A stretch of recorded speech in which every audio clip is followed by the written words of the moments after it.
Ikaw po ay aming Go!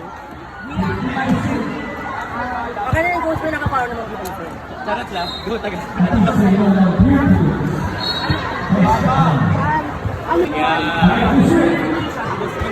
Babaan ang presyo ng pills. Naman sila. Sa sarili nila. Napaka-saking nila. Hello guys, this is your Coach Brian again. And for today's video, samahan niyo akong mag-coach sa area meet ng hawak kong high school girls, ang CCBHS Volleyball Team. Medyo crucial na rin kasi ang laro nila ngayon at do or die. Pero kung ano man ang mangyari at ibigay ni God ay tatanggapin namin ng buong buo. Syempre dapat sportsmanship ang pairalin. Plus, second day na ng area meet dito ang Kanyasa A North Caloocan. Marami na ring semis at do or die games.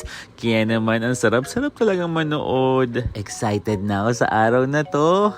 Kaya naman samahan niyo po ako. Andito na pa tayo sa venue ng girls, ang Deparo High School. Dito muna tayo sa morning, tas mamaya sa afternoon, sa Camarines High School naman ang venue. At ayan na nga, nakikita ko na yung mga players. Ang sweet din talaga ng bata dito sa Deparo High. By this time, 7:15 AM na to, 8 AM ang laro namin. Sabi ko, mauna na yung mga girls ko sa venue at marami kaming gagawin bago mag-start ang laro. Thursday, 1, 2, 3. Good morning po! Abay, syempre, do or die, kaya kailangan paghandaan. Eto, at binigyan ko na nga sila ng sponsor ng head coach nila na si Ma'am Dali.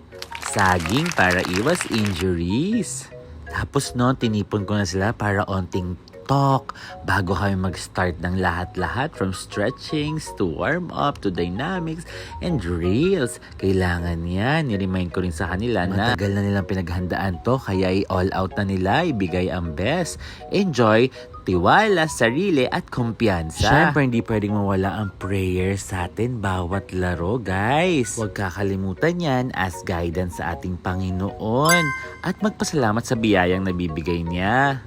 Okay, medyo may late na kami. 7:40 na yan, kaya kailangan namin mag-stretch. 8 AM talaga ang laro. Buti na move lang ng onti to 8:30, kaya magagawa ko lahat ng mga gusto kong gawin sa kanila para ma-ready ang katawan nila at talagang mapalaban sila ng sobra. Mentally, physically, emotionally, and spiritually, dapat talaga ihanda natin ang mga players natin bawat laban.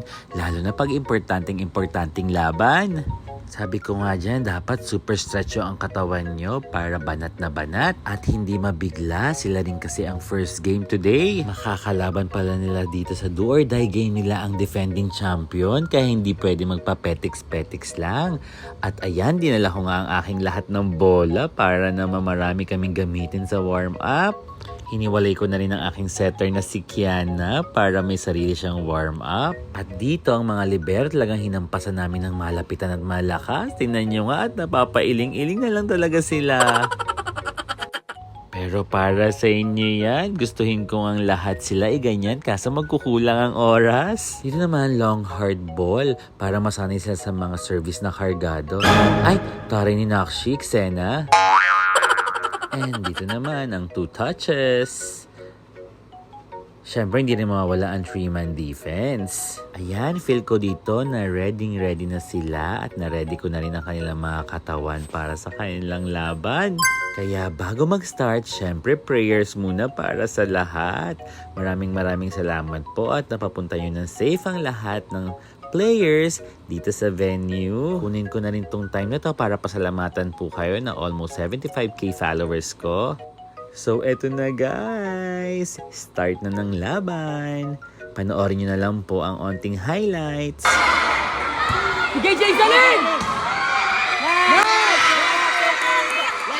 Chan! Chan! Chan!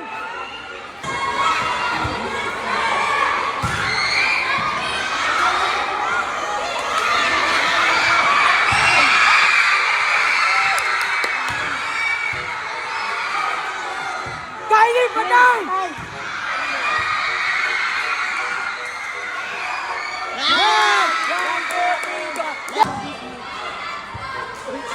Just one! Okay, Saling! Wala na.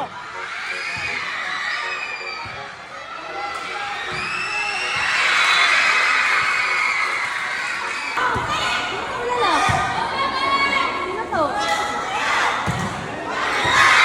At ayan, super coach na ako sa Gedli. Kabado 20 na rin kasi ako dito. By the way guys, sa public meet or area meet, hindi pwedeng coach-trainer ang nasa malapit sa players. Talagang mga teachers po talaga nila yon. Kaya wala po akong magagawa kundi gumilid dito. Talagang super sigaw na lang talaga ako. Pero ayos lang, magabayan ko lang sila at mapaalala palagi na lumaban ng lumaban at i-correct ang mga mali nila ay okay na sa akin kahit nasa gilid lang ako. Parang hindi ko talaga kayang makita sila nagkakamali-mali lang. Na para ba ang gusto ko na rin pumasok. Huy, Coach Brian, hindi ka gaganon.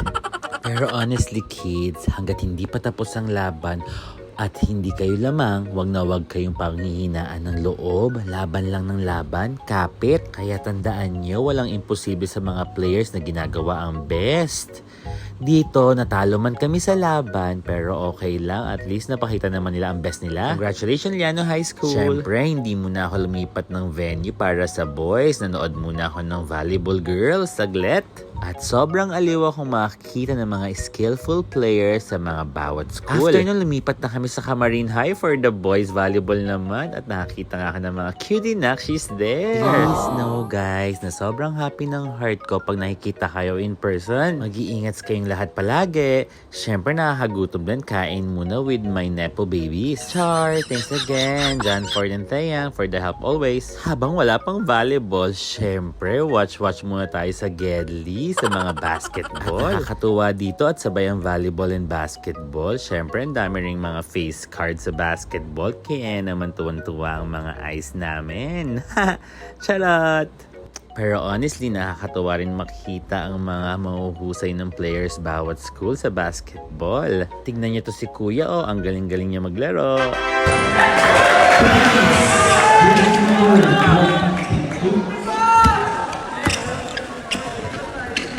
Okay, alright. Balik na tayo sa volleyball. Semis ng Camarine High Boys versus Calnat Sai Boys. At nakakatuwa guys, I saw some familiar faces na nagtitraining sa aking volleyball clinic. Kaya naman todo suporta ako sa kanilang lahat. Panoorin niyo po ang kanilang laban. Onting highlights lang po.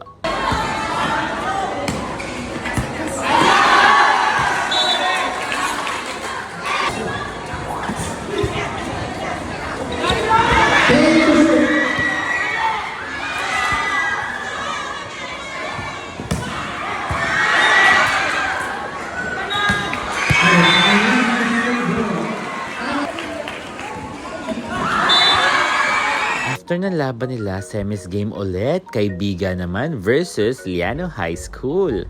Sila pala ang nakapasok sa top 4, kaya naman enjoy watching ulit ng kanilang onting highlights.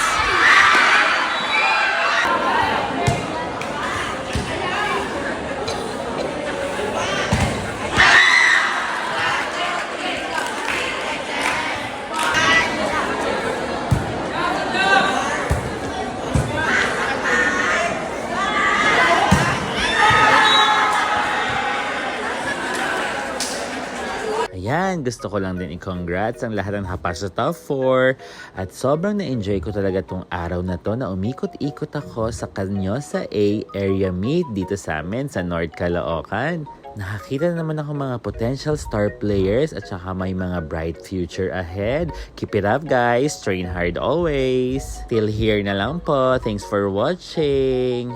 Keep safe, bye-bye, love you all, ingat!